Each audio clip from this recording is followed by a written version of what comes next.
For most of my life, I was not a man. I was a beast of burden, a quiet pilgrim on a pointless journey, defined not by where I was going, but by the weight of what I dragged behind me. And my burden was a single, monstrous thing, an anchor, forged in the fire of a single moment. A moment of weakness, of fear, of failure.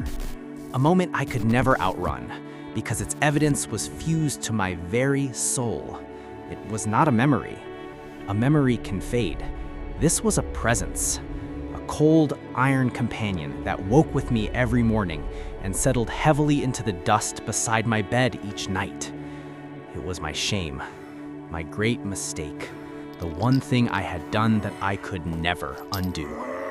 And its weight dictated the entire grammar of my body.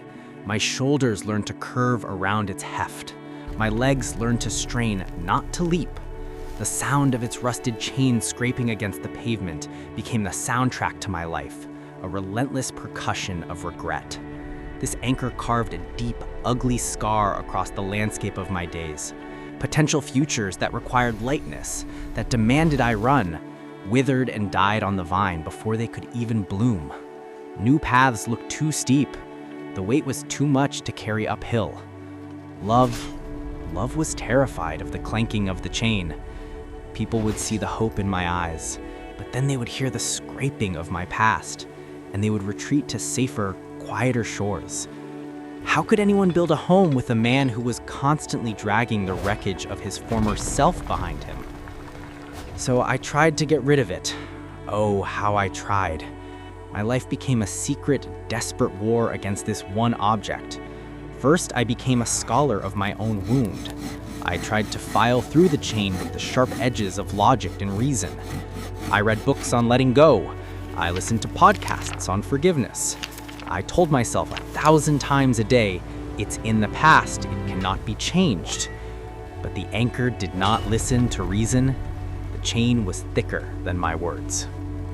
Then I tried to shatter it with the brute force of anger and self-hatred. I hammered at it with rage, cursing its existence, cursing the man who had forged it.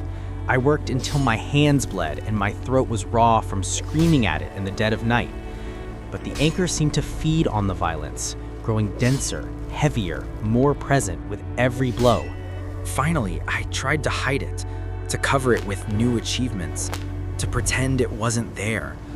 I wove garlands of flowers around its ugly, rusted form. I draped it in the fine silks of new successes. I learned to smile and talk loudly to drown out the sound of the chain. But you cannot disguise an earthquake. You cannot hide the thing to which you are tethered. Everyone could see it, everyone could hear it. I was a prisoner of my own history. The breaking point didn't come with a roar. It came with a whisper. I was on a long, flat, sun-bleached road to nowhere. The thought of dragging it even one more inch was more exhausting than the thought of death. My muscles screamed, my will evaporated, my soul went silent. So I stopped. It wasn't a decision, it was a surrender. For the first time in years, I just stood still. I let the chain slide from my raw, bleeding shoulders. It crashed to the ground with a deafening finality. I expected to feel like a failure, a man who had finally, irrevocably given up. But all I felt was silence. The scraping had stopped. The first true silence I had known in decades.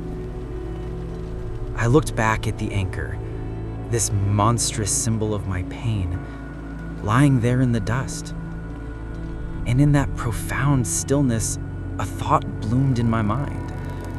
Not a thunderclap, but a feather landing in the dust. A thought so simple, so obvious, that it shattered my entire world. An anchor isn't meant to be dragged across the land. It's meant to be dropped in the sea, to hold you steady in a storm. My entire life, I had been using the tool wrong. It was not a punishment. It was a tool of gravity, of stability, of presence. And I had been treating my greatest potential for strength as a lifelong sentence of hard labor. I saw the anchor not as a part of my ship, but as my prison. And in that moment, I wasn't healed, but I was free. I was no longer its prisoner. I was its captain.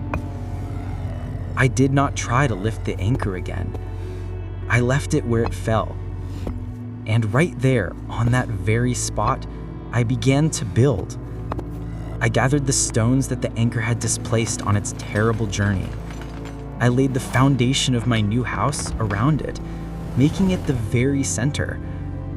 The chain, once a symbol of my bondage, I wove into the very walls, not as bars, but as reinforcement. My great mistake was no longer the scar of my past, but the cornerstone of my future. A strange thing happened. People, new and old, came to visit my new home. They would see the great rusted anchor in the center of the floor, and they weren't afraid. They didn't hear the clanking of a prisoner's chain. They saw a story. They saw a foundation. They saw a man who was not afraid of his own foundations. And in a world of shifting sands, they felt safe in a house that was so firmly anchored. Your past is an anchor. Everyone has one. You can spend your life dragging it, letting it ruin every new landscape you discover, Until you collapse from the sheer soul-crushing weight of it all.